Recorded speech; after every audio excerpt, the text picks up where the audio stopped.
comment créer une entreprise. Donc déjà, pour bien comprendre en gestion, on va déjà parler du processus de création d'une entreprise pour comprendre le fonctionnement d'une entreprise, puisque c'est important de comprendre pour ensuite comprendre justement toute la partie gestion d'entreprise. Donc la démarche de création d'entreprise en 6 étapes. Première étape, il faut trouver déjà une idée.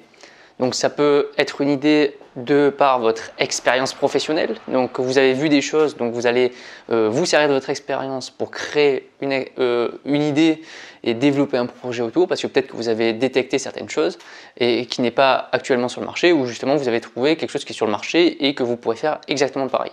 Donc ça peut être évidemment par expérience, ça peut être par observation de votre environnement, ça peut être par opportunité, donc il y a un nouveau marché qui vient d'arriver, c'est une opportunité qui se crée, ou il y a un problème qui a été soulevé, donc c'est à vous de trouver une solution et d'avoir cette idée pour résoudre cette solution, ce qui en fait potentiellement une entreprise. Et bien sûr, vous avez des tendances bien sûr de marché, les nouveaux marchés comme le marché du bio est arrivé. Bien sûr, il y a eu beaucoup d'entreprises qui se sont lancées dedans et qui ont développé un projet autour du développement durable et du bio notamment. Donc d'abord, on trouve une idée. Ensuite, cette idée, il va falloir étudier bien sûr le marché pour savoir si elle est faisable ou non, quelle est l'offre, quelle est la demande, quels sont les profils de clients, quels sont les besoins des consommateurs par rapport à votre thématique. Vous avez ensuite une stratégie, un business model à mettre en place, à étudier, à faire bien sûr un business plan, ça paraît logique pour avoir une étude de coût, mais aussi quelles sont les stratégies marketing que vous allez mettre en place, donc votre mix marketing. Je vous renvoie justement à vos cours de marketing par rapport à ça.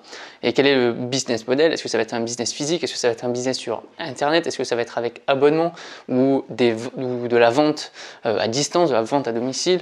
Est-ce que vous allez faire du drive? Voilà, il y a pas mal de business models complètement différents à imaginer au départ. Alors c'est pas parce que vous aurez imaginé un premier business model au début que il ne va pas changer avec la suite. Donc bien sûr, en fonction du contexte et des événements, ça va évoluer. Donc business plan et études financières en 4e étape, c'est primordial justement pour la 5e étape qui est la recherche de fonds et d'investissement. Donc auprès des banques et des actionnaires, ils ont besoin d'avoir une description très précise du projet avec des études de coûts et de faisabilité. Quelles sont les sources de revenus, quel est le chiffre d'affaires potentiel qui est estimé pour la première année, deuxième année et troisième année la plupart du temps.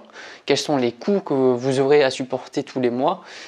Donc c'est une étude financière assez approfondie mais qui est nécessaire pour pouvoir réussir à avoir un prêt et montrer à votre banque que vous avez un projet qui est totalement rentable, sur le papier en tout cas.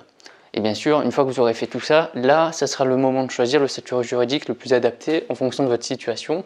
Si vous êtes une société ou une entreprise individuelle, et bien sûr, il y a plusieurs types de sociétés avec la séparation des biens personnels ou non. Voilà, il y a pas mal de choses, pas mal de statuts différents. Je vous renvoie à vos cours de juridique par rapport à ça.